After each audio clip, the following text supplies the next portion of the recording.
Hello, welcome to episode 2 of Business Insights. I got a call the other day from Biltmore's Who Who. Now, I it the issue I have is not with Who's Who directories or the benefits they can provide or even if there's a cost. That wasn't a big deal. Some people call it a scam. Personally, I say, some of them do it free.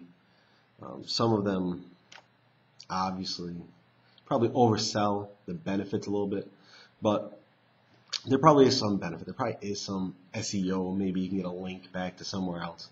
I don't know if it's worth the $80 a year they were charging, but my real issue is with the telesales aspect of this. It was a cold call. They spent about 5 minutes on the phone, asked me a bunch of questions, right? Stoked the ego a little. Oh, have you been in any papers? Have you done this? Have you done that? Oh, what's your position? Yeah, this, that, the other thing. And the reality is that, after you get to the spiel, then they want to sell it to you. Okay, fine. They waste so much time trying to draw people in when really, I can't imagine that spiel works really well. They waste so much time. And I understand call control. I really do. But here's what happened. This woman would not stop talking. I tried to interrupt her a couple times so I could ask some questions, some legitimate questions about any type of, metrics they had that determined if this is worth it or not. I'm a reasonable guy. I'll listen to it. I don't hang up on salespeople. I'll let them give me the pitch, make it quick, give me the pitch, and I'll if it's a good deal, hey, I'll pass it on to somebody. Maybe I'll take advantage of it, maybe I won't. Okay, if the budget's there, why not? If it's worth it, if it compares to anything else based on an ROI, you do it, or you think about it at least. But she would not give me a word. I actually ended up saying, "Ma'am, please stop talking," and it didn't work. I said, "Stop. Please, will you stop talking, please?" And she just got blah, blah, blah, blah. And I'm like, I'm just trying to talk with you. I need to ask a question. So, in telesales, you have call control. You keep a nice pace. You really don't want to let the person interrupt too much. But, so you don't want to make it so they have to tell you just shut up and then you give your rebuttal.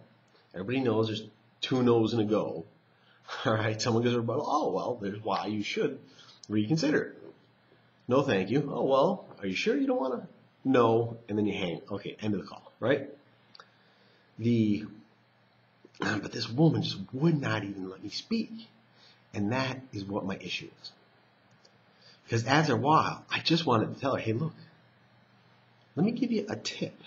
Let me give you some helpful advice on how to make a sale over the phone. And she didn't want. I mean, this is like, I can't talk with you. You're being blah, blah, blah. All I was saying was, "Man, please stop talking. Please. I just want to get a word in here." And really, I called her out on. She said, "Oh, it's only like $7 a month."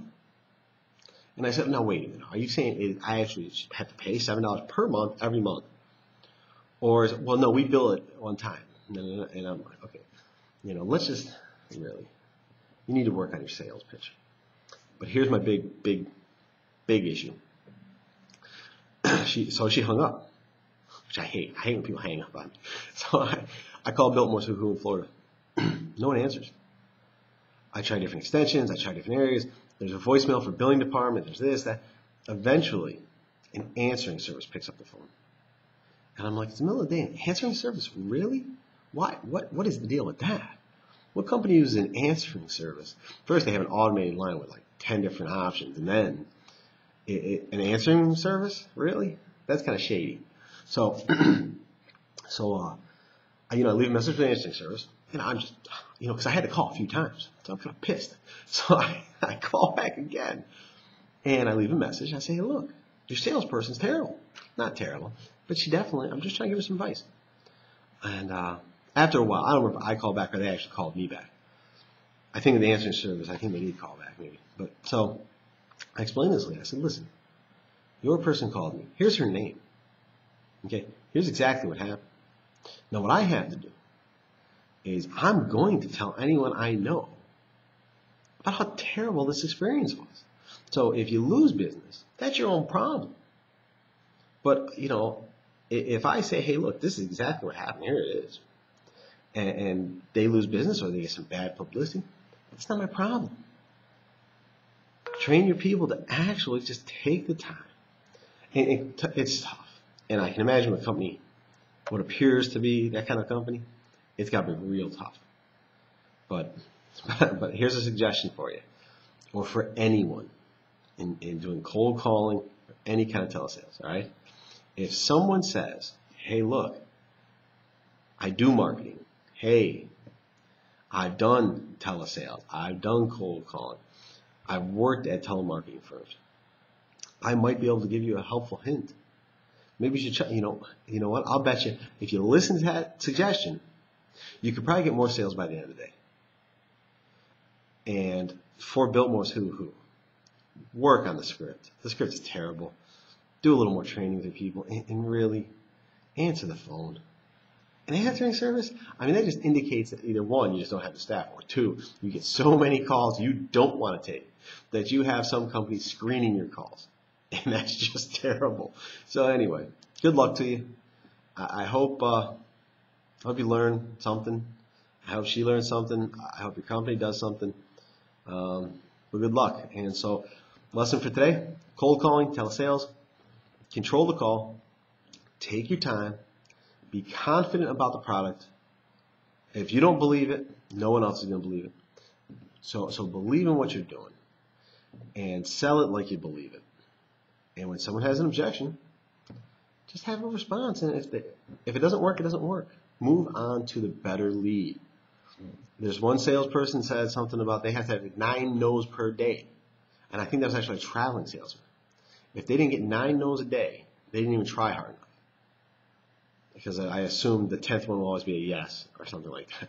But either way, you didn't knock on enough doors. You didn't try. So again, no is always going to be there. You're always going to get no.